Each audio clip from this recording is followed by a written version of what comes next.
Hello neighbors, it's Brad here at eTrailer, and today we're taking a look at installing the eTrailer Class 3 trailer hitch receiver on a 2014 Acura MDX. So being a 2-inch receiver tube opening, that's going to be great for a lot of different accessories, whether it be your ball mounts, your cargo carriers, bike racks. Pretty much whatever you want to get for a 2-inch is available. It's the most common size.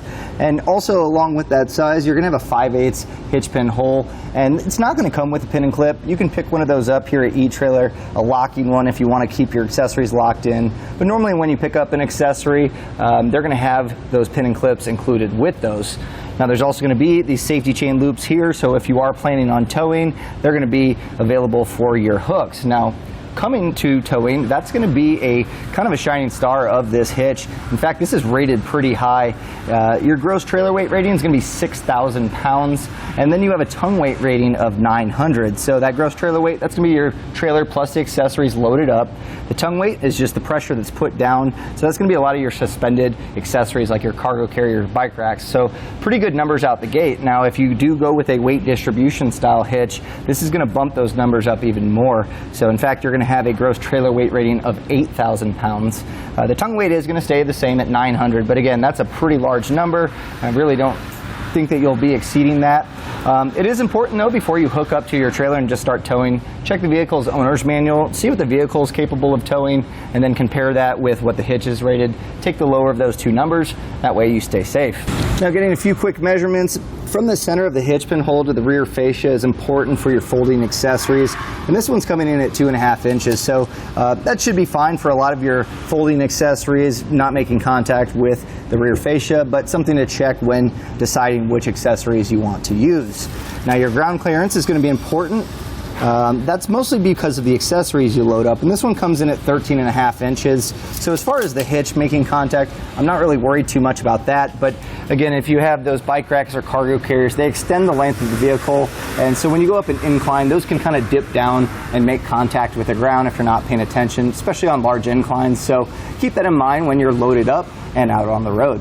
So now that we've gone through some of the features, I'm going to walk you through every step to get your hitch installed. And this one's going to be a pretty easy one to do. Can definitely be done in your driveway or garage. And I'm going to be here every step of the way to make sure you get your hitch installed. To begin the installation, we're going to need to lower the spare tire. It's going to give us clearance to get our hitch in place. And if you've never lowered your spare tire, it's going to be underneath here. You can pull that tab up. You'll see there's an arrow pointing to this grommet for your spare tire. Just pry this up. You can use your fingernails, and you're gonna have this 3/8 square here, so you can take your spare tire tool and it should have that end. So just go ahead and rotate this counterclockwise, and then we'll lower our spare tire down and we can remove it and move it out of the way. Now we're obviously on a lift to make it easier for you all at home to see, but this can be done in your driveway or garage.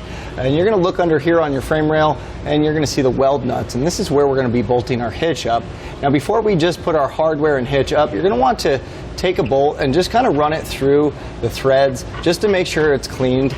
You can see that sometimes over time, just depending on where you live, this can build up rust and corrosion and cause issues for the bolts to go in. So make sure that these pass through, and if you're having a little issue, you can spray a little bit of penetrating oil in there, and using a tube brush here, I'm just going to kind of scrub this out to clean those threads.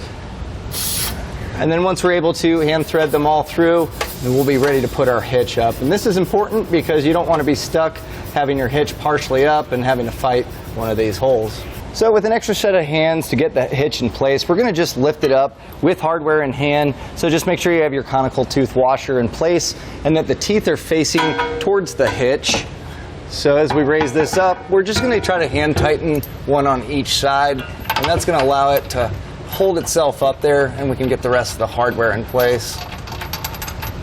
With the rest of our hardware hand tightened in place, I'm going to go back with a 7/8 socket. You can also use a 22mm, whatever you have handy, and we're going to go ahead and just tighten these down.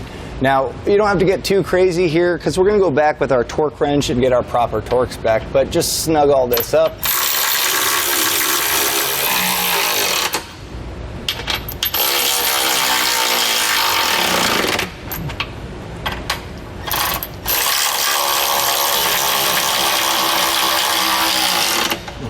Now that everything's tightened down, we're going to go back with the torque wrench, and using the instruction manual for that torque specification, we're going to tighten each of the bolts.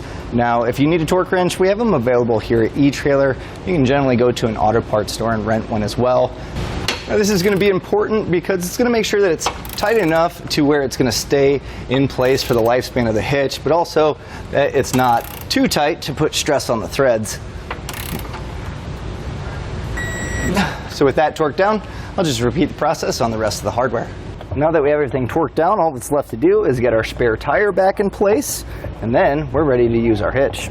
And that was a look and installation of the eTrailer Class 3 trailer hitch receiver on a 2014 Acura MDX.